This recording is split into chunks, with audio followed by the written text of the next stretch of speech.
ஆன்லைனில் வாங்கின இந்த ப்ராடக்ட் இந்த ப்ரைஸுக்கு ஒர்த்தான்னு பார்க்கலாம். இந்த பேக்கை ஜஸ்ட் ஓப்பன் பண்ண உடனே இந்த ஃபர்ஸ்ட் லுக்கே அவ்வளோ இம்ப்ரெசிவாக இல்லை.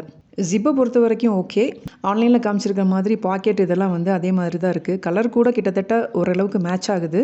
அதுக்கப்புறம் இந்த துணியை டச் பண்ணி பார்த்தா ஃபேப்ரிக்கை பொறுத்த வரைக்கும் எதிர்பார்த்த அளவுக்கு இல்லை.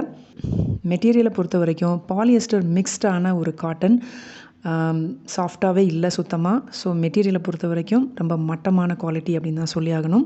இந்த பேண்ட்டோட எலாஸ்டிக்கை பொறுத்த வரைக்கும் அந்தளவுக்கு ஒரு எக்ஸ்பேண்டபிளாக இல்லை. ஓரளவுக்கு தான் இது எக்ஸ்பேண்ட் ஆகுது.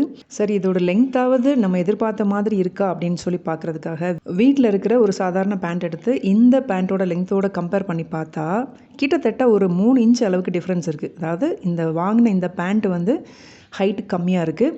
ஸோ அந்த விதத்தில் ஹைட்லேயும் சாட்டிஸ்ஃபேக்ஷன் இல்லை. இதோட ப்ரைஸ் ஆன்லைனில் 699 போட்டிருக்கு. ஆன்லைனில் இதோட ப்ரைஸுக்கும் இந்த டேக்கில் இருக்க ப்ரைஸுக்கும் கொஞ்சம் கூட மேட்ச் ஆகலை. டேக்கில் எதுக்கு இவ்வளோ டிஃப்ரெண்ட்டாக ப்ரைஸ் போட்டிருக்காங்கன்னு தெரியல. ஃபைனலாக நம்ம கொடுத்த காசுக்கு இந்த ப்ராடக்ட் ஒர்த்தே இல்லை.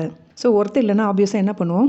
ரிட்டன் தான். ரிட்டன் பண்ண போகிற ப்ராடக்ட்டுக்கு எதுக்கு ரிவ்யூ அப்படின்னு நீங்கள் கேட்டிங்கன்னா, சக்ஸஸ் ப்ராடக்ட்டுக்கு தான் ரிவ்யூ பண்ணணும்னு இல்லை, ஃபெயிலியர் ப்ராடக்ட்டுக்கு கூட ரிவ்யூ பண்ணலாம். ஸோ தட் ஃபியூச்சரில் இந்த ப்ராடக்ட்டோட குவாலிட்டியை இம்ப்ரூவ் பண்ணுறதுக்கான ஒரு வாய்ப்பு அவங்களுக்கு கிடைக்கும். இந்த ப்ராடக்ட்டோட லிங்க் டிஸ்கிரிப்ஷனில் கொடுத்துருக்குறேன். இந்த ப்ராடக்ட்டோட குவாலிட்டி இம்ப்ரூவ் பண்ணுற வரைக்கும் இந்த ப்ராடக்ட்டை போய் வாங்காதீங்க அப்படின்னு சொல்கிறதுக்காக தான் லிங்க் டிஸ்கிரிப்ஷனில் கொடுத்துருக்குறேன். ஜஸ்ட் செக் பண்ணிக்கோங்க, அலர்ட்டாக இருங்க.